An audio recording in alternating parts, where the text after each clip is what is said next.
Hi and welcome to part 4 of the Salt and Chalk series. In this video I describe a walk I took across southern England in 2023.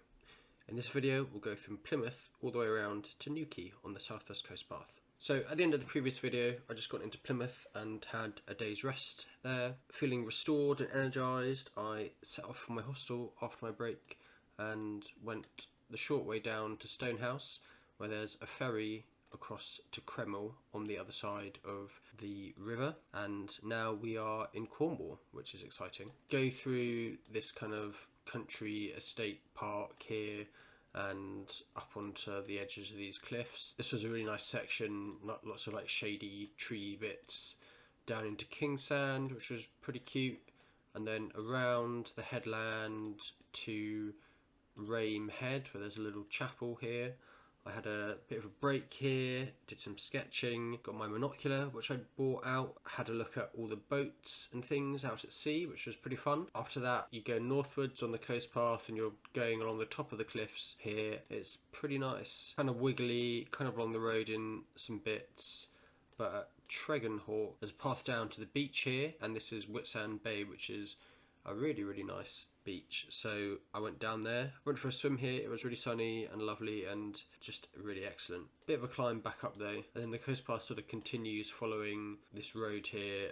If this firing range here isn't active, then you can go through it, which I was able to do, which just cuts off a little bit of road walking, and then you head through this golf course, go down into Portwrinkle, bit of up and over on these cliffs here, but nothing too awful. There's loads more road walking through Downderry, and there's no pavement here, so you have to be a little bit careful as you're going through. And you come to Seaton, where there's and from Seaton I took a track up this hill, and there's a farm here with a campsite, which was really relaxed and really nice. You have to book it online by email. The guy is really nice and friendly. It's a kind of eco campsite based on a organic farm. It's kind of composting toilet kind of place. They have these big wooden A-frames which you can use to sort of rig your tarp up with, and I'm very happy with the tarp. It has a lot of flexibility with the way that you can set it up. Someone else was camping there in her camper van, and she came over and said hello, and I sat with her and chatted for a while. Rained a little bit overnight, and there was some mini spitting from the clouds in the morning, so I packed up quickly and then followed this track to rejoin the coast path, going past the monkey sanctuary, where unfortunately I couldn't hear any monkeys, and down into Millandreath and all the stuff around into Loo.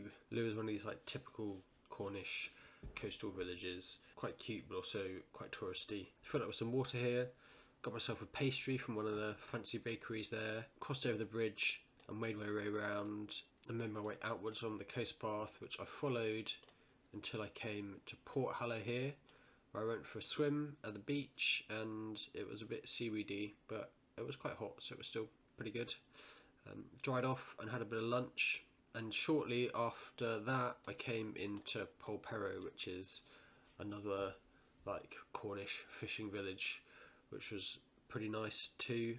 Here I stopped at the pub for a lime and soda and a refill of water, turning into quite a sunny and hot day. And then coming out of Porthleven, this bit of path was really nice. Felt kind of quite remote and rugged, but as I went on it also started to feel like it dragged on a little bit as well, especially when somewhere around here I dropped my hat and I had to go back, which wasn't so fun, but it's all really beautiful. Eventually I gladly reached Porthleven, where I sat in the grass here and made myself a little bit of dinner in a field.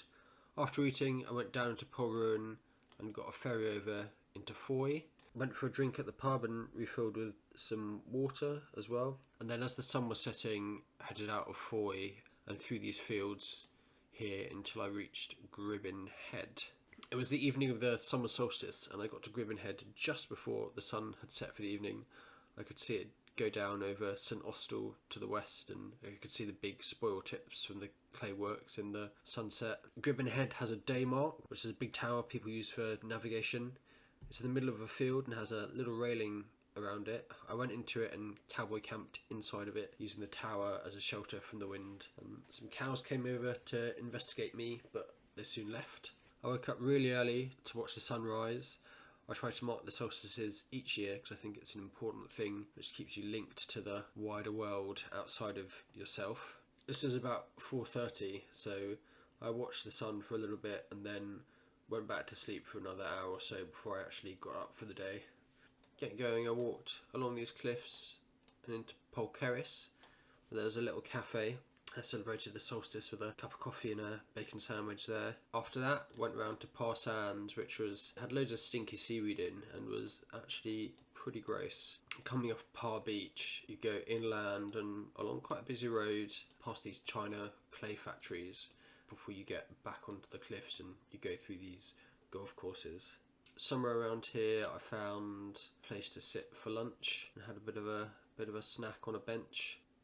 And then round the back of these houses and into Charleston, where there's a kind of old dock type thing. But I didn't really stop there and continued onwards to Porthleven, where I had a little break for a bit and then pressed on southwards. It was starting to get pretty hot here, and all these like ups and downs were really kind of dragging on for me. So I was pretty happy when I finally got through into Pendower. I stopped at the pub for a lime and soda and to get some water and to cool off for a bit because it was just so hot. And then following this, you walk past the holiday park and then back up onto some cliffs and over into Mevergissey, which I walked through and it seemed pretty nice. And then round into Portmellon. At Portmellon, I got picked up by my brother's girlfriend's dad, Reg. Him and his wife Liz lived nearby. When they found out that I was going to be walking the coast path, they said to come and stay with them. So Reg drove me back to their home and I spent the evening with them and their dogs, being treated to a good meal and got the chance to wash my clothes, have a shower and sleep in a bed for a night. Had a hearty breakfast with Liz and Reg and then got driven back to Portmellon, said goodbye and continued onwards. Almost immediately back up onto some cliffs again and then around the headland to Gwithian Haven. I was walking past a guy washing his car. He said hello to me and had a little chat and topped me up with water from his hosepipe. Up out of Portmellon and around to Dudman Point. And then from this point onwards, the paths just became really like tricky. They were super overgrown, super rocky, and it made everything pretty slow going. Eventually arrived into Porthleven. There's like a beach cafe bar here. So I went for a swim. It was absolutely lovely here. Got out and had some lunch where I dried off and then had a cold drink from the cafe and got topped up with water. And set off past Cairhys Castle and along these cliffs, and again just like pretty tricky going in places. So slower than I'd wanted to be.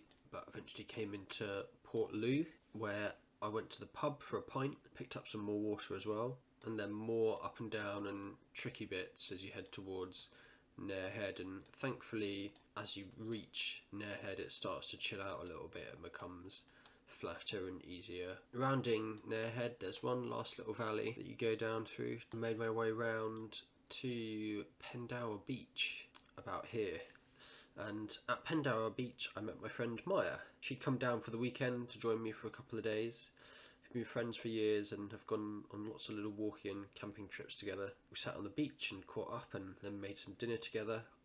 I bought a little bottle of rum from a distillery in Loo, and we had some as the light faded. It was a warm, dry night, so we both cowboy camped on the grass just up from the beach. Woke up, made some breakfast. There are public toilets here if you need to use them. Did some stretching and then set off. These cliffs are pretty gentle, they're pretty nice, easy going for the morning. At Porthcothan there's a beach cafe. It wasn't open at the time that we arrived, but they have external taps so you can fill up water bottles there. I always find that the first hour or so of walking is pretty slow for me and it takes me a while for me to get into the swing of things.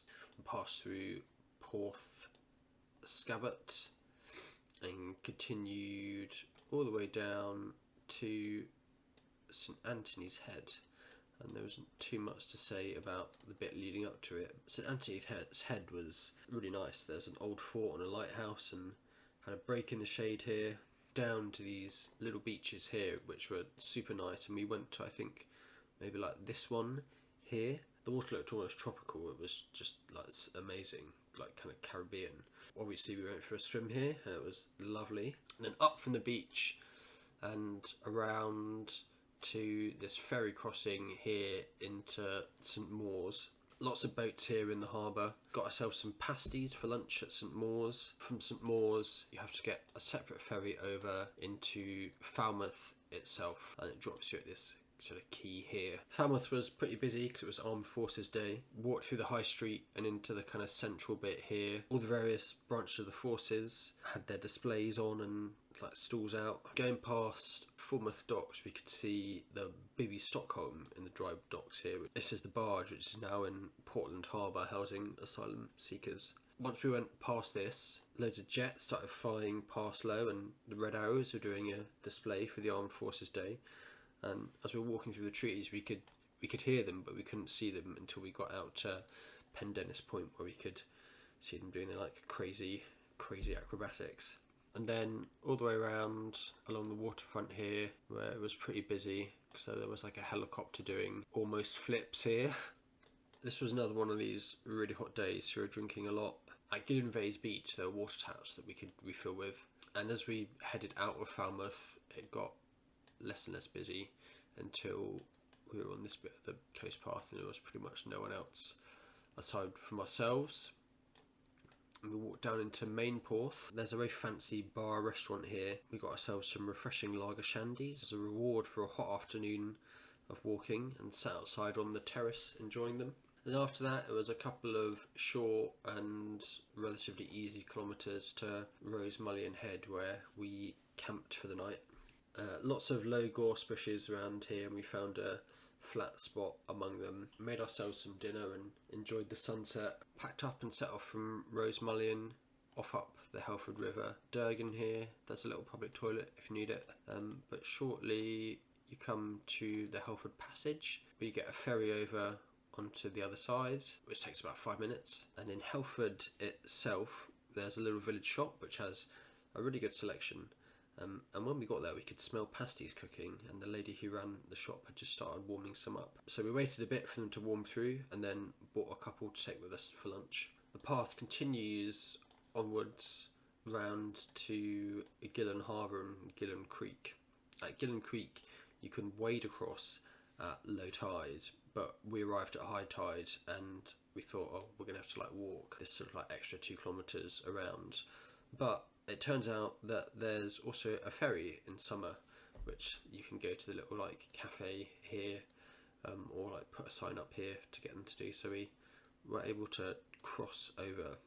But on the other side, we kind of like forgot what we were doing and ended up taking this like really wrong path up into the woods, when all you do is like follow the beach to the house here. So a bit of backtracking, but not too much. But then at Gillen there was a diversion, because I think somewhere around here there's a bridge over this stream and it had broken, so they'd shut this bit of the coast pass off.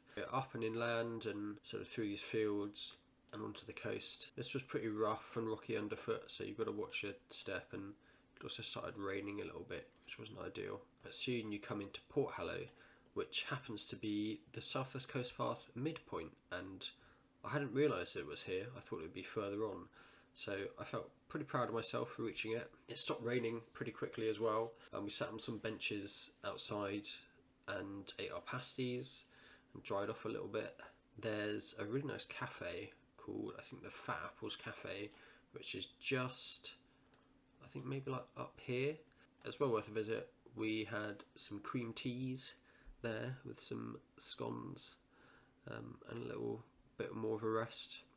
Following this you get down into Porthstock and into Rosemullion, and there was another diversion as well going inland here, which was lucky because just here is the Roskilly's farm, who make this amazing ice cream. Went into the farm cafe and got ourselves some ice creams, and now fully fueled up back down to the coast path past these quarries. Quite steep in some places, but once you're on the coast it's flat, although it is quite rocky as well. But before long you come into Coverack, and we went to the youth hostel, which is kind of up the hill here, to see if they had any space for us to camp, which they luckily did. So we set our tarps up outside and then came in. I made myself some food and we sat inside drinking some of the beers we'd bought from the bar and had a chat to some of the other people staying at the hostel as well. In the morning we went back into Coverack, went to this fancy hotel and had a very fancy cooked breakfast. Pretty spenny, but worth it. Mai had to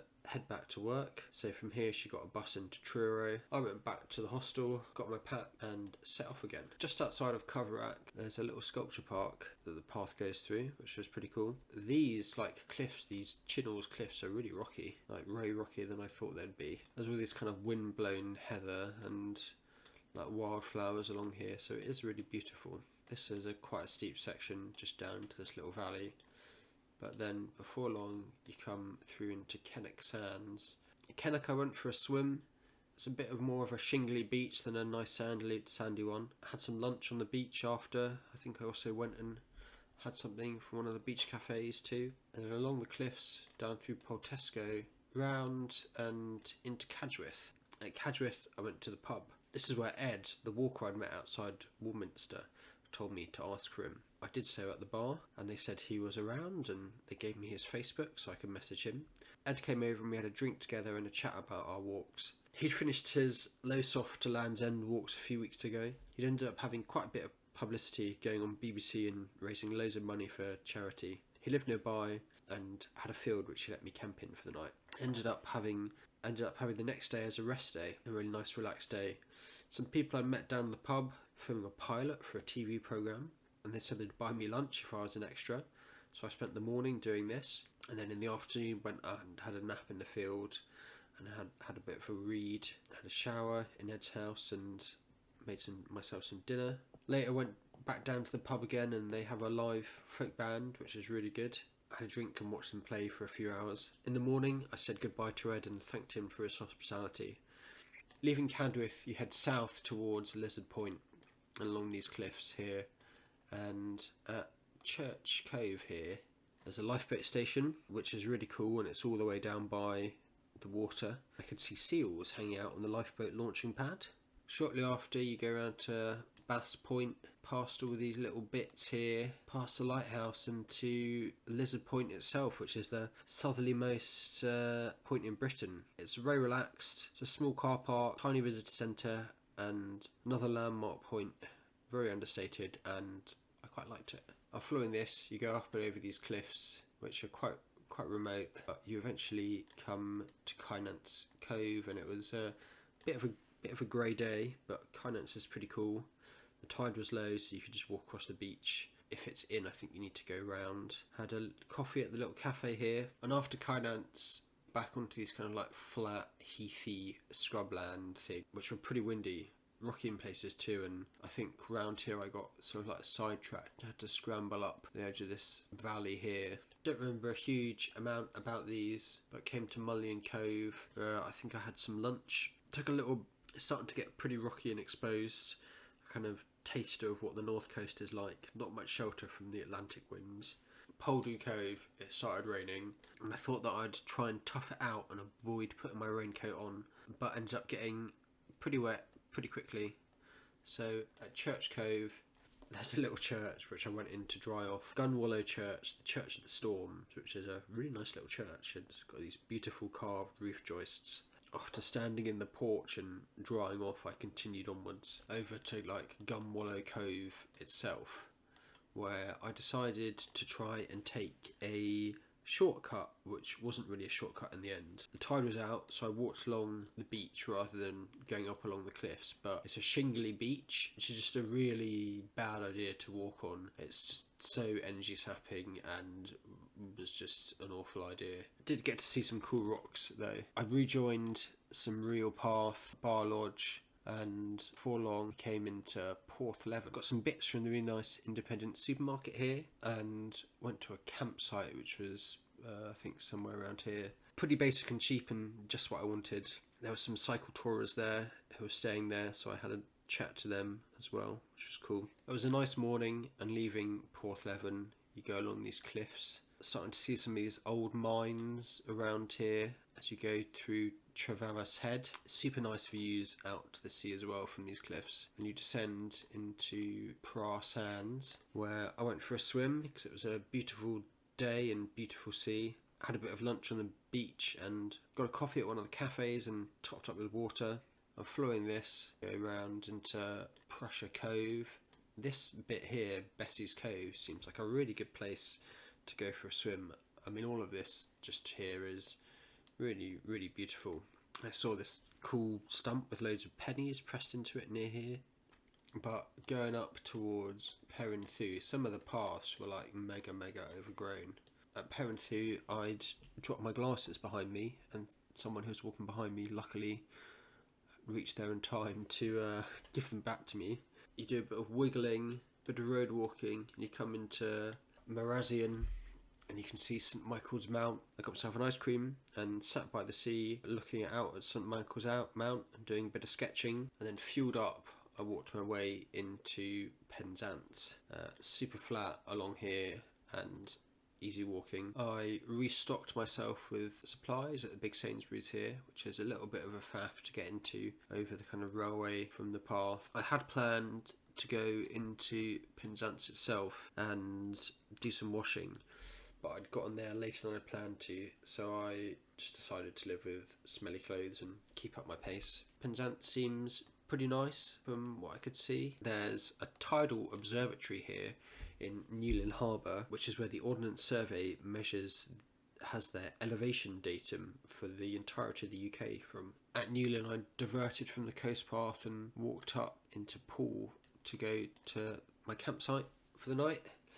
And the campsite was on the ground of Mousehole Football Club, and it was a pretty nice campsite. You get to go into the football club to use the showers. The owners are really nice as well. It was due to rain a lot today, so I went early so I didn't have to pack up in the rain. Didn't see too much of Mousehole, a little bit of the harbour, and then you're climbing out again and up onto the cliffs. Shortly after I left this road, it started to rain. I put my rain stuff on, but soon the water came into my boots, and this section of path is really overgrown, really rocky, really slippy, and really slow going. I was definitely pretty fed up by the time I came into Lamorna Cove. Definitely a bit of a low point, and this path here is pretty exposed on the east side. At Lamorna, the rain broke for a little bit, so I sat on a bench and emptied my shoes and socks of water. At this point, I resigned myself to the fact that I was going to have a wet day, and this path south out of Lamorna is really scrambly. It's very cool, but it's also the kind of place that if you slip, you just fall into the sea. It's like a couple of 100 meters, but you just really need to like watch yourself carefully on it.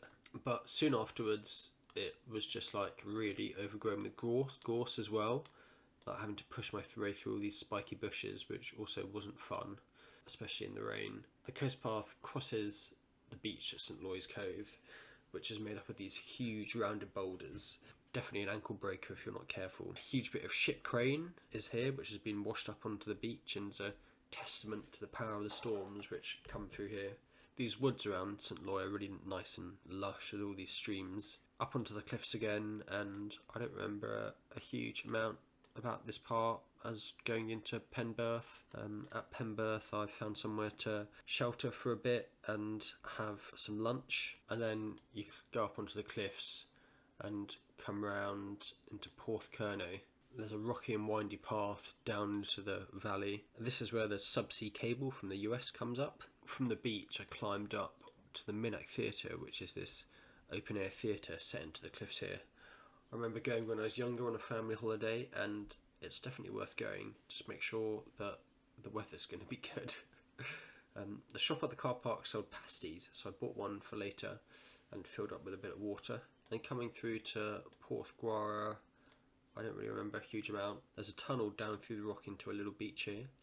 There's a cafe too, but I didn't stop and went round through Gwithian Head. It'd been windy all day, but as I came out here, I was really exposed to it. There was no shelter at all on these cliff tops. I think at Nanzajal I found a little mine entrance where I sheltered from the wind and ate a bit of pasty. And then from here, the paths are really dramatic. Going up to Land's End, right by this like plunging rough sea.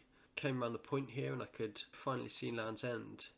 So a bit of up, bit of down, and then I was there at Land's End. On the cliff there's the famous Land's End sign. Usually you have to queue up for an official photographer, but it was the end of the day and rainy, and so there wasn't anybody there. I got some of the people around to take my picture. Another big landmark. Honestly, Land's End is a really odd place. It's like someone has put a low-grade theme park on a cliff. There are stalls selling overpriced junk food, and there's like a pirate-themed arcade. I walked in, had a look around, and then pretty much walked straight back out again. And for the pedants among you, Land's End isn't the furthest west in the UK mainland. That is Ardmurchan Point up in Scotland. After Land's End, it's a short way into Zennor Cove, which is a cute little village. Got myself a Coke from the shop and to refuel for the final bit of walking. You can immediately see the difference in character between the north and south coasts. The north is so much rougher and more windswept. It takes the force of the Atlantic full on, more exposed rock, less vegetation. I went along the beach and rejoined up the path here. These next bits of coastline are super beautiful, but also really tough and rocky. It was slow going, I was pretty tired, and I don't think I'd taken quite enough breaks during the day because of the bad weather. Up at Gribbin Point, though, I finally turned off inland and went over to the St Just Youth Hostel. I'd booked tonight's camping here. They have a washing machine and a drying room, so I was able to give my stuff a clean. Set up my tarp outside. I cooked in the kitchen and read in the warmth while I charged my phone before I headed back outside to sleep. I was pretty exhausted from walking almost 30 kilometres in a day. I let my feet dry out too, since I'd been wearing wet boots all day and they'd gone this horrible white trench foot colour. I had a bit of a slow start, picked up my semi-dry stuff from the drying room in the basement, and then had a total repack on my bag before I left. Going down into the valley, back towards the sea. Started off quite grey, but turned into a sunny, windy day at this point. From Cape Cornwall onwards, there's just like loads and loads of mines, lots of like shafts and bits, as you can see from the map. And as I went down into this valley here, I started to see loads of runners. So there's a trail race on, and I was catching all the fast guys at the start. This landscape with the kind of like abandoned mines in was really kind of crazy, desolate and post-industrial in. Did a bit of sketching at one point, and at Pendine, where there's a big lighthouse, I sat behind a wall and ate some lunch, and someone on the race stopped and gave me a race flapjack, since the race checkpoint was just down the road, which was very nice of them. And then as I continued onwards, it became increasingly windy and also quite rocky in places on the path, and it was full of bracken and you really had to watch your steps. I saw a couple of people at Bossagon Castle climbing, which is pretty cool. There's like some big cliffs here which you can climb on, and yeah, the path just got rockier and rockier and more bits of sort of like semi-scrambling as I went on. So it was quite a tough section here, but really dramatic and beautiful, kind of made up for it. Eventually I came to Pendower Cove, where I went inland for a bit to Zennor. I went to the pub there and treated myself to a pint. Google Maps had showed a campsite nearby, but I wasn't sure if it was open. So I asked around and got directed to the owner's house, and he said that he wasn't open for the summer yet, but that I could camp in one of his fields. So I set my tarp in a corner of one of his fields, and then went back to the pub. And there's an ice cream makers here called Moo Maids of Zennor, which I'd seen in loads of places leading up to here. And I'd arrived too late to get any ice cream at their cafe, but the pub served their ice cream, so I went and had myself an evening ice cream, and then went back to the field and went to sleep. In the morning, packed up, went back to the pub where I filled up with some more water, and then back to the coast path, and still super tricky on this bit, lots of scrambling, lots of rocks, lots of up and down. As you head east though, it becomes slightly easier and things start to relax a little bit. By the time you reach Clodgy Point and Porthleven Cliff here, it's all become much flatter and kind of grassy and quite nice to walk on. Then you head down to St Ives and just get hit by like the busyness of St Ives. Kind of weird going from somewhere relatively isolated into just these like really crowded streets. I stopped in the park here in St Ives Head for a bit of lunch, and then walked on through St Ives. down to Carbis Bay, where I went and had coffee. There's lots of fancy expensive places here, but there's also a tiny little cafe on the beach underneath them all, which was sort of okay. Following this, you walk alongside the railway. Path above these cliffs here of Porthcothan Sands are really kind of like nice, but you come out onto these dunes and go past this church, and then you have a bit of road walking, and at some point around here it started to like shower a little bit, which was kind of fine. You walk all the way around the Hale estuary, sort of by the side of the road, which is just what it is. In Hale itself, I stopped at a supermarket and got myself some bits, and then set off to go through Gwithian Sands and the dunes here. Sand dunes are really beautiful, but they're not the best to walk on. They're just quite slow going. Anyway, I eventually came to Gwithian, and there's quite a big campsite here, which was pretty busy, and I could tell that I was entering into the holiday season. Luckily, this campsite keeps little discounted spaces for walkers, which is cool. And they had some pretty nice showers and a paddock with these like goats in, which are pretty fun as well. In the morning, I went along the road and did a little bit more dune walking, but soon you join back up with some cliffs. But it's a nice and gentle climb up onto it, and it's nice and flat on the top as well. Around here in this like castle and fishing cove, I saw some seals down basking, having a little like swim, going on the top of these cliffs. Don't remember a huge amount. I think it was pretty windy as I was going down these little steps as well. I got hit by kind of like short but intense rain bursts as I walked into Portreath. Rained a little bit more, so I stopped at a bus shelter for the rain to pass. Got a pasty from the bakery and sat outside and had an early lunch there. Back up onto the cliffs and around the edge of this old airfield here, and it was just really, really windy here. Quite nice that I wasn't having to walk into it, and it was generally to my kind of side or back. Here at these mine workings, they're like bits of ruined buildings which I ducked behind to have a little break from the wind. It was getting a bit much. And then walked down into Porthtown. There's a public toilet with a water fountain outside here, and then slightly further up there's a cafe which does really good ice cream. So I went and got myself an afternoon ice cream. I think I had an espresso martini flavour, which was just really good. Short up and over into this valley here. The wind was like really blowing through here, and the sea was really kind of like rough. Big waves crashing onto the beach, the kind that you look at and get a bit of like fear in the pit of your stomach. And then up onto the cliffs again, still pretty windy. There are some old mine workings here which you could probably sleep in if you wanted to. The sun was still up though, and I wanted to keep walking. Kept on going around past St Agnes Head onto this kind of like northern bit. Somewhere around here I found a little flat area just off the coast path where I was thinking that I might camp, and sat and made myself some dinner there. While I was cooking and eating, a fair few people came walking past, making me think it was a little bit too close to the path for me to be comfortable. So after having a little rest, I continued onwards down into St Agnes itself, where I filled up with some water from a public toilet, like mega steep climb up and then back down into this Blue Hill streams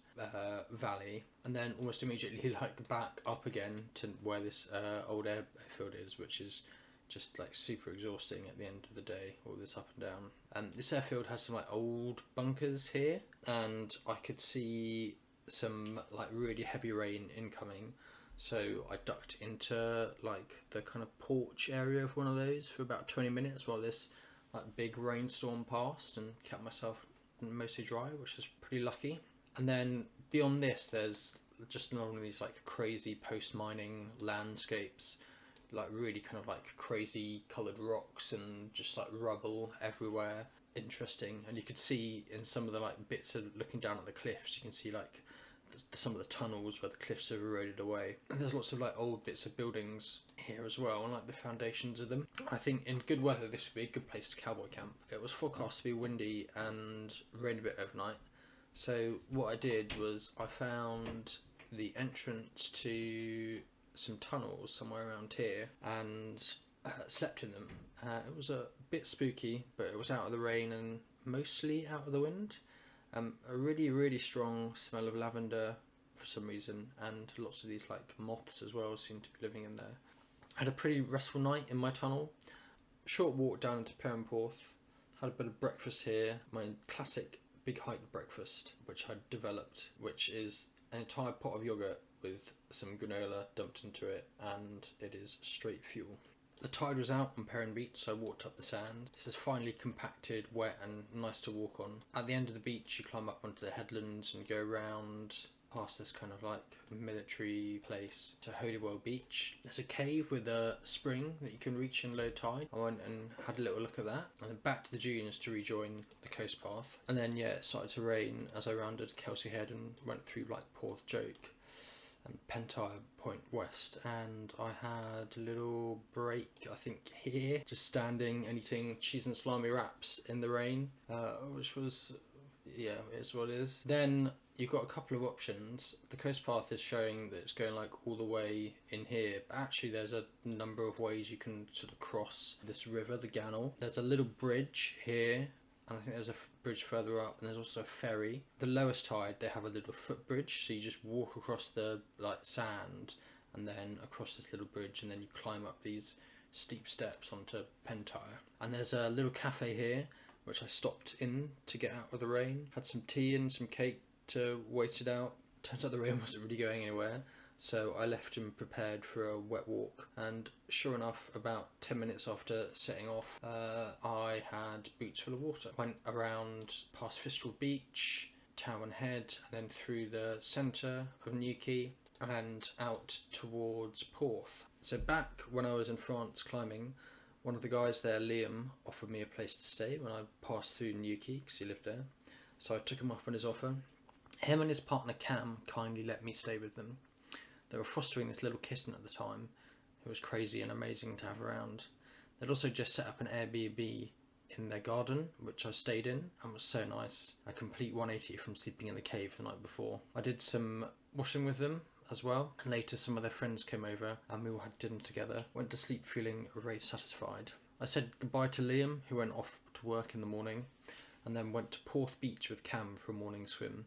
The tide was out, so it was quite a walk to the water, and it was very shallow and wavy when we got there, but it was still refreshing. Cam had to go off to work, so I set off again on the path, and the coastline continuing on upwards from Porth is just nice and flat, nice and gentle. Not too much to comment on, you know, really nice beaches around here. At Morgan Porth, stopped for some water and picked myself up a pasty for lunch, and then climbed up onto these gentle cliffs again, and some cool little bits of rock formation around here. There's a little National Trust cafe around here where I stopped for some coffee and some more water, and then ate my pasty on the bench outside. And shortly after this I walked a few kilometres further around these cliffs and into Porthcothan. I'd originally planned to walk all the way into Padstow, but I'd seriously underestimated the distance. I thought it was 20 kilometres when actually it turned out to be closer to 40. I'd arranged to stay with my friend Izzy, and so rather than keep her waiting until I reached Padstow in the evening, I stopped earlier in the afternoon. I met Izzy when I was studying at university, and the last time I saw her prior to this was at her wedding, probably about 10 years ago. She lives with her husband and family nearby, and she came with her kids and dog to meet me at Porthcothan Beach. We ran around the beach for a bit and then went back to their house. Ended up staying with them for a few days, having a rest day with them and catching up. So this is as far as we're going to go in this video. By this point I'm probably 2/3 into the coast path and heading towards the final stages of my journey.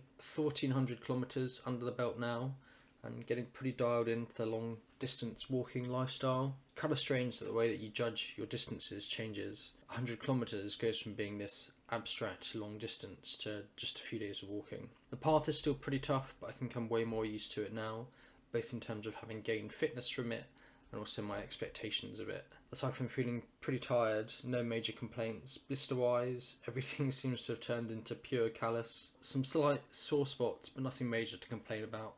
And looking at the chart of where I stayed, keeping a nice balance of wild camping and campsites. Quite a few more nights under the roofs, staying at hostels and with friends and families. Always nice to stay with people, you know, and really amazing that I was able to stay at Cagdwith there, all from a chance encounter in a field months ago. In the final video, we'll cover the last couple of weeks finishing off the coast path and heading into Bristol, as well as some reflections on the entire journey. Thanks for watching and see you soon.